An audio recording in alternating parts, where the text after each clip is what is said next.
네, 우리가 살아가면서 꼭 알아야 하는 지식들이 참 많이 있어요. 그 중에 하나가 바로 또 부동산 아닌가 싶어요. 우리 나우제주에서 그래서 여러분의 부동산 지식을 한층 더 높여드리려고 특별한 코너를 마련했습니다. 모르면 어렵지만 알면 유익한 또 재미난 부동산의 세계. 매주 화요일 김시원의 부동산 법률 함께 합니다. 여러분, 하나씩 살펴볼게요. 자, 어서 오세요. 우리 법학 박사님, 안녕하세요. 네, 이름처럼 시원하게 오늘 함께 해주셨는데 의상까지도 뭔가 이게 여름하고 딱 잘 어울리는 네 그런 느낌이네요. 네, 감사합니다. 저는 두 번째 시간입니다. 우리 보라 보는 라디오로도 여러분 함께 할 수 있어요. 우리 또 부동산 법률 법학 박사님 또 미모의 또 우리 박사님이셔서 더 많이 놀러와 주세요. 네, 궁금해하실 것 같은데요. 근데 부동산은 제가 말씀드린 것처럼 정말 알아야 할 부분들이 참 많은데 어디서부터 어떻게 알아야 되나 그리고 또 이 궁금증은 어떻게 해결해야 되나 이런 생각들 들잖아요. 쉽게 좀 알려주시는 그런 시간으로 준비하고 있습니다. 오늘은 어떤 내용 준비하셨어요? 네, 이번에 정부가 세입자의 주거 안정을 목적으로 네, 지난해부터 도입한 계약갱신 청구제와 전월세 상한제, 네, 그리고 이번 6월 1일 시행되는 전월세 신고제 이렇게 세 개를 해서 네, 주택임대차보호법 3법이라고 하는데요. 네, 네. 개정된 내용이 어떤 것이 있는지 주요 내용과 쟁점 사항을 짚어보도록 하겠습니다. 중요하네요. 이 주택 임대차 보호법, 임대차 3법. 네. 여러 가지 이제 개정된 내용들 여러분께 언급해 드릴 거고, 이 계약 갱신 청구제, 전월세 상한제, 또 전월세 신고제, 이 세 가지가 해당이 되고요. 정말 알아야 바뀐 법률에 적절하게 우리가 대처를 하잖아요, 여러분. 그렇죠? 자, 그렇다면은 또 궁금해지는 게 바로 이 전월세 신고제인데 일단 이달 6월 1일부터 시행이 됐거든요. 어떤 부분인지 좀 짚어주시죠. 네, 내용을 간략하게 보자면 수도권 광역시, 도, 세종특별자치시, 제주특별자치도에서 주택을 전세나 월세로 네. 임차, 임대하는 경우로 보증금이 6천만 원 또는 임대료가 월 30만 원을 초과할 때에는 거래 당사자인 임대인과 임차인이 주택 소재지 신고관청에 계약 거래일로부터 30일 이내에 공동으로 신고하는 것을 의무화하는 내용으로 전월세 신고제가 시행되었습니다. 네네. 그러니까 다시 정리를 해보자면은 보증금 6천만 원 또는 임대료 월 30만 원을 넘으면 이 관계 당국에 신고를 해야 된다는 거잖아요. 자, 의무상이라면 이행하지 않았을 때는 좀 어떤 불이익도 따르는 건가요? 네, 맞습니다. 전월세 신고제는 의무사항인 만큼 신고를 하지 않거나 30일 기간 내에 하지 않거나 이럴 경우에는 과태료 100만 원 이하, 계약서의 계약의 내용이 거짓으로 기재돼서 아, 제출하는 경우, 네네. 만약에 금액을 거짓으로 했다거나 이런 경우에는 과태료 500만 원 이하로 부과되기도 합니다. 네네. 예, 그러나 이런 법이 시행이 됐을 때에는 이제 계도 기간이라고 해서 1년 동안은 네. 2022년 5월 30일까지 1년 동안은 과태료를 부과하지 않는 기간이기도 음, 해요. 맞아요. 계도 기간, 홍보 기간이라고 생각하시면 되겠습니다, 여러분. 내년 5월 31일까지는 과태료를 부과하지 않는 계도 기간입니다. 하지만 그래도 또 여러분들 잘 알아두시고요. 또 법대로 또 우리가 해야 되잖아요. 지금부터라도 법에 따라서 신고는 해야 되는 부분이니까 이 점도 놓치지 마시고요. 오늘은 정말 제가 꼭 필요한 내용이에요. 메모하면서 듣겠습니다라는 또 청취자분들도 계시는데요. 한번 궁금한 내용 있으실 때 바로바로 또 문자로 문의해 주셔도 되겠습니다. 샵 1015번, 단문 50원, 긴 문자 100원이고요. 자, 주택 전월세 신고를 하려면 그러면 이제 임대차 계약서가 필요한데요. 잘 만들어진 서식을 구입해도 좋지만 또 그럼에도 이 계약서에서 놓치면 안 될 꼭 들어가야 하는 필수사항 요거는 우리가 좀 알아두면 도움될 것 같아요. 뭐가 있을까요? 네. 그러니까 기본적으로 이제 거래 당사자들 임대인과 임차인의 인적사항, 즉 성명, 주민등록번호, 네, 주소, 전화번호는 필수적으로 들어가야겠고요. 당연하겠죠. 네. 네. 계약의 주요 내용을 이루는 주택의 주소, 주택의 유형, 임대 면적, 임대하는 방의 개수라던가 임대료, 계약 기간, 그리고 계약 체결일 등은 꼭 빠짐없이 들어가야 합니다. 이 부분도 꼭 들어가야 되겠고요. 네. 자, 근데 또 이런 부분들 궁금할 것 같아요. 이미 이제 전월세로 살고 있는 분들 있잖아요. 근데 전입 신고를 했거든요. 그럼에도 또 따로 전월세 신고해야 할까요? 아닙니다. 음, 전월세 신고제 전에 임차인이 이제 주민등록법에 따라 전입 신고를 했을 경우에는 네, 네. 전월세 신고를 한 것으로 의제된다는 있다고 합니다. 네. 그러니까 뭐 2번 중복해서 할 일은 없겠죠. 아, 새로 네. 이제 계약하시는 분들 네. 해당된다 생각하시면 네. 될 것 같고요.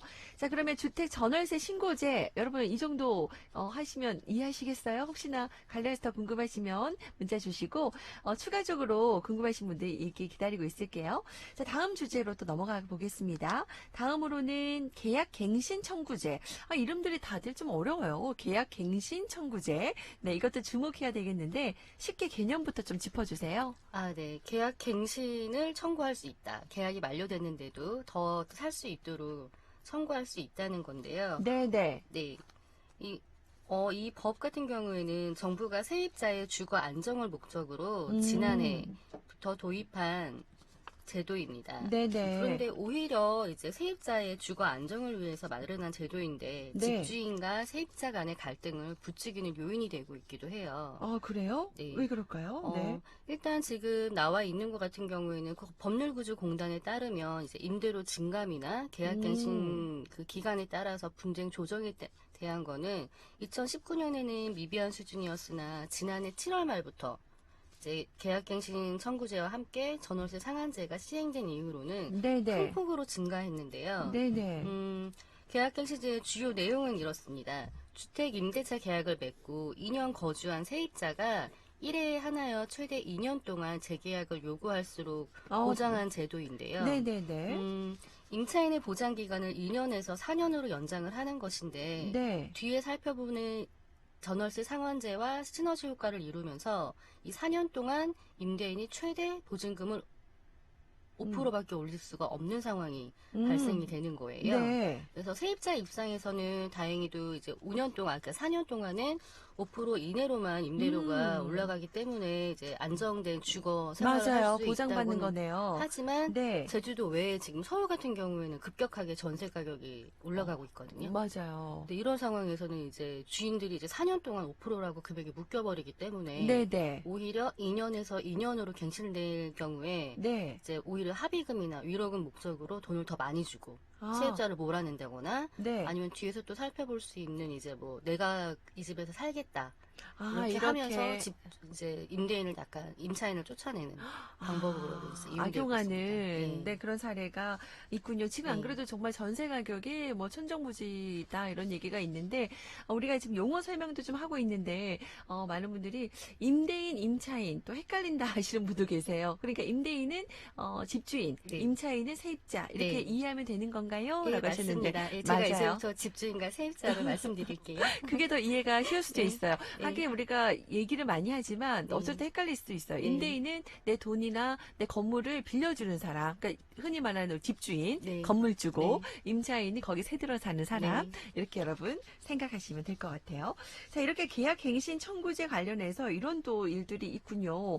자, 그러면 계약기간 만료 전에 6개월에서 1개월 사이에 계약갱신 청구권을 세입자가 활용할 수 있는데 무조건 집주인은 그러면 세입자의 계약갱신 청구권을 받아들여야 하나요? 이건 집주인 입장에서 한번 좀 볼게요. 예외 조항이 있으면 좀 소개해 주세요. 아, 네. 네. 우리나라가 그래도 이제 사유재산권을 보장하는 나라이다 보니까 네, 무조건이라는 건 안 되는 거고요. 네네. 만약에 세입자가 2기의 차임액, 그러니까 2기 동안 집세를 내지 않았다라고 이런 사실이 있는 경우에는 거부할 수 있습니다. 이 2기라고 하면 2기라고 하면 이게 뭘 말하는 건가요? 예, 보통 사람들은 뭐 지금이 6월이니까 네. 4월, 5월 이렇게 두 달 만약에 2달. 이렇게 생각하시는 분도 있는데 네네. 그게 아니고요. 아니고. 2월달 한 번, 네. 그리고 좀 내다가 5월달 한 번. 네. 이렇게 하면 2기가 되는 거예요. 예. 그런 식으로 어쨌든 한 2번 예. 정도 예. 뭐 연체한 사실이 있을 경우 네, 연속하지 연속하지 않아도 과거에도 2번에 되면 네. 그래요. 그것도 좀 알아두셔야겠네. 그러면 네. 집주인이 나가라고 할 수 있다라는 거예요? 2년 됐을 때 2년 더 갱신 갱신. 요구권을 이제 받아들이지 않을 수 아닐 수 있다는 있군요. 거죠. 네. 그리고요. 네, 그리고 서로 이게 지금 서울에서 제일 문제가 되는 건데요. 서로 합의하에 집주인이 세입자에게 상당한 보상을 제공한 경우라고 되어 있는데요. 네네. 서로 합의하라고 되어 있기 때문에 보통 이제 2년 살고 2년 더 거주하고 싶어 하는 경우도 있고 이사를 네. 가려고 하는데 이걸 좀 악용하는 이제 또 세입자들이 있는 거예요.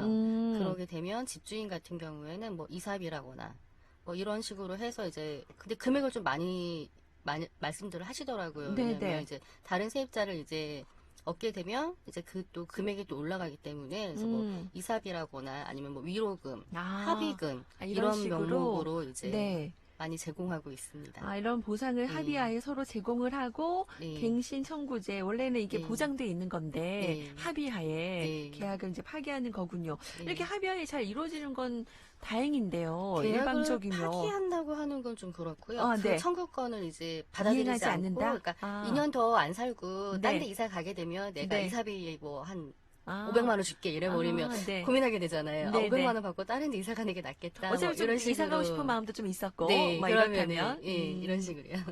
그런 네. 식으로 어쨌든 이게 서로 합의하에 이루어지는 경우에는 네. 또 다르게 이제 예외 조항이다라는 걸 설명하고 네. 있고요. 그리고 이제 집주인이나 집주인의 직계 가족이 거주한다 이렇게 얘기를 하는 경우 있잖아요. 네. 그게 가능한 건가요? 계약갱신 네. 청구권? 이게 네. 지금 이 집주인 쪽에서는 이제 계약갱신 청구권을 거절할 수 있는 요인 중에 하나가 네. 본인이나 아니면 세대주 외에도 이제 직계 존비서, 그러니까 내 뭐 자녀들이나 뭐 며느리들이만 산다고 했을 경우에는 네. 이 계약갱신 청구권을 거절할 수 있는데요. 이 조항이 지금 분쟁이 제일 많이 발생하는 경우입니다. 그렇군요. 예, 뭐 내 딸이 아니면 내 사위나 아니면 내 며느리가 들어와서 살 거니까 좀 나가줘야겠다. 네네. 그 나가야겠다는 거는 당연히 2년 이후에 네. 계약갱신을 안 하겠다고 했을 때 그렇게 말을 하는 건데요. 그래서 이게 좀 악용하시는 분들이 많으세요. 집주인 분들도. 네네. 근데 이렇게 하다가 이제 걸리면 걸리면 네. 벌금인가요? 네. 벌금이 있는데요. 이제 네. 그게 손해배상 예정액이나 네. 월 임대료 3개월 이상을 세입자에게 배상을 해야 되는데 네. 그 집주인 같은 경우에는 이제 그 본인의 자녀들이 거주 기간이 2년 이하일 경우에 이게 걸리게 되면 이 정도의 이제 금액을 그 종전의 세입자에게 이거를 해줘야 되는 경우인데요. 배상해야 되는군요. 네, 근데 집주인 입장에서는 어떻게 할까? 2년 동안. 이렇게 하셔서 이렇게 하시는 분들도 종종 있으시거든요. 네. 근데 이때 그 전에 살던 이제 임차인이 계약갱신을 거부당한 임차인 같은 경우에는 그 집이 그 전입신고를 되어 있는지 안 되어 있는지 열람할 수 있게 되어 있기 때문에 네네. 혹여라도 네. 이거를 악용하시려고 하는 이제 집주인분께서는 접으시는 게 안 그 됩니다. 마음조차도. 그래요. 네. 근데 간혹 보면은 이런 얘기들 주변에서 저도 들은 적이 있어요. 뭐 어디 가게가 너무 잘 돼요. 근데 이제 본인이 그 가게가 잘 됐는데 주인이 보니까 우리가 네. 하면 괜찮겠다. 그래서 이제 내보내고 뭐 하려고 했다가 또 네. 다른 분들을 들여오고 뭐 이랬을 때 또 네. 서로 분쟁하고 이런 얘기들 있잖아요. 네, 이게 네. 법적으로 이게 안 되는 부분들 네. 우리도 그래서 좀 이런 법들을 알아야 된다는 거. 그래서 저희가 또 여러분께 알려드리고 있습니다. 그래요. 이런 부분에 있어서는 참 양심도 필요한 부분도 있는 것 같은데 어쨌든 임대인, 임차인 이런 부분들 저희가 정보를 드리고 있습니다. 알아두시면 좋을 것 같고요. 자, 그러면 시점적으로 이 계약 갱신 어떻게 좀 진행을 해야 할까요? 임대인과 임차인 양쪽 다 어떤 의사를 표시하지 않으면 그럼 계약은 어떻게 되는 건지, 그러니까 자동적으로 되는 거예요? 갱신이 되는 건가요? 네. 네. 집주인과 이제 집주인이 아까 말씀드렸던 이제 내가 여기 살게 이렇게 하는 경우라도, 그러니까 모든 네. 경우에서는 계약 만료 전 6개월에서 1개월 이내에 약정 기간이 끝나면 계약이 해지된다는 사실을 꼭 서로에게 통보해야 됩니다. 네네. 이게 뭐 그런 계약 해지에 대한 말이 없이 되었을 경우에는 그냥 계약은 그 전과 동일한 조건으로 자동 연장되게 되어 있습니다. 그렇군요. 네. 그러니까 별다른 얘기가 없으면 2년 있다가 2년 한번 다시 네. 자동으로 갱신되는 거고요. 네. 근데 뭔가 다른 이야기들이 있으려면 꼭 만료 전에 6개월부터 1개월 이내 네. 그 이야기를 통보해야 된다는 것도 기억하셔야겠습니다. 자, 계약 갱신 청구권에 대해서도 살펴봤습니다. 이 이야기는 뭐 여러 가지로 또 뭐 분쟁의 여지도 있고 또 여러 가지 이야기들 많이 나와서 살펴보셨고 여러분 또 들으신 분들 많이 계시겠지만 오늘 좀 정리가 됐으면 좋겠네요. 그럼 마지막으로 전월세 상한제가 있거든요. 요건 또 어떤 건지 좀 소개해 주세요. 네, 그 단어 말 그대로 전세나 월세를 이제 금액을 상한하겠다는 것인데요. 네네. 집주인은 이제 전월세 상한제 실시로 세입자가 앞에서 보았던 계약갱신할 때 네. 집주인과 세입자가 합의를 하지 않는다면 집주인은 임대료나 보증금을 5% 이상 증액하지 못하게 하는 제도입니다. 그렇군요. 임대인과 임차인의 합의가 없으면 네. 임대료나 보증금을 5% 이상 올릴 수 없다는 것이다. 네. 그럼 양측이 합의가 있다면 상한은 따로 정해지지 않은 건가요? 네, 그렇게 되어 있는데 앞에서 보았듯이 이제 계약갱신 청구제와 함께 이제 이 제도가 이제 전월세 상한제는 이제 시너지를 내는데 말 그대로 4년 동안 최대 아까 말씀드렸던 것처럼 5%의 보증금이나 월세만 인상해주면 안정적으로 세입자를 이제 거주할 수 있게 하는 게 목적이기 때문에 네네. 우리가 일반적으로 이제 상식적으로 생각했을 때 세입자 입장에서는 금액이 안 올라가는 게 좋겠죠. 그렇죠. 계속 거주할 거라면. 그렇죠. 합의가 안 당연하죠. 되겠다는 얘기겠죠. 아, 네네네. 맞네요. 합의의 여지가 없는 거죠. 이거는. 네네. 예, 그 전에 그래서 앞에서 보았던 것처럼 2년 딱 끝나고 2년을 이제 갱신하려고 할 때 집주인 같은 경우에는 뭐 이사비를 조금 더 다른 데보다 많이 준다거나 이런 식으로 그 전에 이제 많이 내보내려고 하는 그런 일들이 생기고 있습니다. 그래서 또 분쟁이 생기는 거군요. 네. 그러면 집주인이 또 집주인 입장에서는 임대료를 또 이렇게 인상하고 싶은 마음이 있잖아요. 5% 인상을 해달라고 요구를 한다면 또 세입자 입장에서는 무조건 그것도 따라야 하는지. 네. 네. 그러니까 뭐 서울 같은 경우는 그렇지만 뭐 제주도 지금 뭐 집세가 오른다고는 하지만 지금 많이 오르진 않고 지역마다 다르긴 하는데요. 이게 네. 또 악용이 되면 이제 일반인들이 봤을 때는 그럼 내가 5% 올릴 수 있나? 이렇게 하실 수도 있거든요. 집주인 네네. 입장에서는. 네네. 근데 이런 경우에는 어떻게 되어 있냐면 주택임대차 보호법 제7조 제1항에 보면 차임 등에 대한 증감 청구권에 대해서 이제 얘기가 되어 있습니다. 네네. 그 내용을 잠깐만 볼게요. 음. 당사자는 약정한 차임이나 보증금이 임차주택에 관한 조세, 공과금, 그 밖의 증감이나 경제사정의 변동으로 인하여 적절하지 아니하게 된 때에는 장래에 대하여 그 증감을 청구할 수 있다. 이게 길게 되어 있는데 무슨 말이냐면요. 네네. 정리해 주세요. 예, 그 임대인이 임차료를 올리려면 이제 그 집세를 올리려고 하면 뭐 세금이나 공과금 이런 객관적인 자료가 있지 않은 경우에는 네네. 이제 올릴 수 없다는 얘기인 거죠. 아, 올릴 수 없다는 예. 거. 5% 네, 네. 이상은 안 되는 거네요? 네, 그러니까 네. 집주인한테 이제 법에서는 그렇게 얘기하는 거야. 그래, 네가 5%를 올려야 되는 이유를 소명하여라. 아, 올려야 예, 되는 네. 합법적인 뭔가 근거가 필요한 예. 거군요. 그리고 그리고 거기에 있는 세입자 같은 경우에는 이제 이렇게 분쟁이 생긴다면 이제 분쟁 조정위원회로 끌고 가서 이거를 해결을 해야 되는데 이 부분 때문에 참 많은 문제가 생기고 그럼 있습니다. 부담되죠. 또 네. 건물주를 그렇게 또. 한마디로 이렇게, 그냥 네. 계산이긴 하지만 이제 네. 올리지 말아라 이 소린 거죠. 그러니까요. 네, 오늘 이제 사실 이 개정된 주택 임대차 보호법, 임대차 3법 이야기를 좀 나눠봤습니다. 좀 간략하게 좀 정리를 해드렸는데 이 관련해서 조금 더 알고 싶은 내용 혹시 있으신 분들은 다음 시간에더라도 여러분께 알려드릴 테니까요. 언제든지 문의해 주시죠. 자, 오늘 김시원의 부동산 법률 이름처럼 시원하게 알고 싶은 내용들 좀 정리했던 것 같아요. 다음 시간도 기대하도록 하겠습니다. 네. 오늘 여기까지 이야기 드릴게요. 고맙습니다. 감사합니다. 네.